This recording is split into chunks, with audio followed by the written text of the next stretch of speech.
আলাইকুম ওয়া রাহমাতুল্লাহি ওয়া বারাকাতুহু। ওয়ালাইকুম আসসালাম রহমতুল্লাহ বরকাত। শেখ কেমন আছেন? অনেকদিন পর।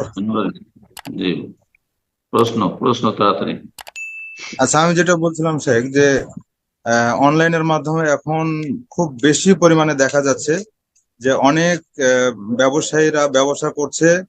তারা ওই ব্যবসায়িক স্বার্থে এটা অফার হিসেবে রাখছে যে ওমরা পালনের সুযোগ, তারপরে মোটরসাইকেল, টাকা পয়সা, ফ্রিজ, এসি ইত্যাদি এগুলো তারা অফার হিসেবে রাখছে।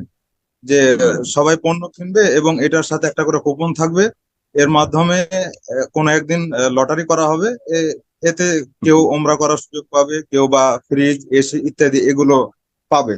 তো এইটা কেমন হচ্ছে? মানে এটা তো একটা লটারি বাহ্যিক দৃষ্টিতে আমরা দেখছি, এটার শারীরিক বিধানটা কি একটু যদি বলতেন। মানে জুয়া জুয়া জুয়া হয়ে যাচ্ছে, এটাই তো কথা, হ্যাঁ তাই না? হুম, জি জি জি। প্রশ্ন। মনে হচ্ছে একটু যদি সেটা জানাতেন।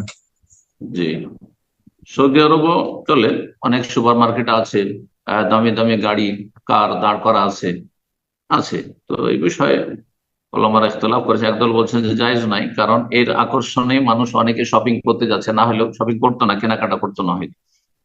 এই জন্য বলি, যদি কারো গরজ থাকে যে সেই আহ, দোকান থেকে বা সেই পণ্যগুলি তার প্রয়োজন রয়েছে, সেই জন্য কিনতে যাচ্ছে, আর তারপরে তার এটা মুখ্য উদ্দেশ্য নাই, সেই গিফটটা মুখ্য উদ্দেশ্য নাই, গিফট পেয়ে গেল গেল, না হলে না গেল, কিন্তু আমার এগুলো মাল সামানের প্রয়োজন ছিল, তাহলে যায়। কিন্তু যদি কিন্তু না, কিন্তু এই সেই করে এত টাকার কেনাই কিনতে হবে, এই 5,000 টাকার কিনতে হবে বা 500 টাকার কিনতে হবে, আমাদের যেমন এখানে যদি 100 রিয়ালের কিনতে হবে কমপক্ষে, না হলে এতে অংশ নেওয়া যাবে না, কুপন পাওয়া যাবে না, এটা যদি হয় তাহলে এটি জুয়া। এটি জুয়া, তাহলে জায়েজ নয় যদি এমনটা হয়।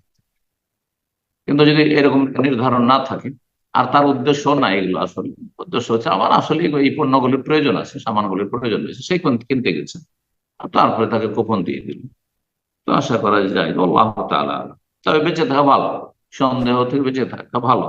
সম্ভবত, যদি ভুল না হয়, শেখ সালেহ ফৌজান এটাকে নাজায়েজ বলেছেন। জি, বারাকাল্লাহ।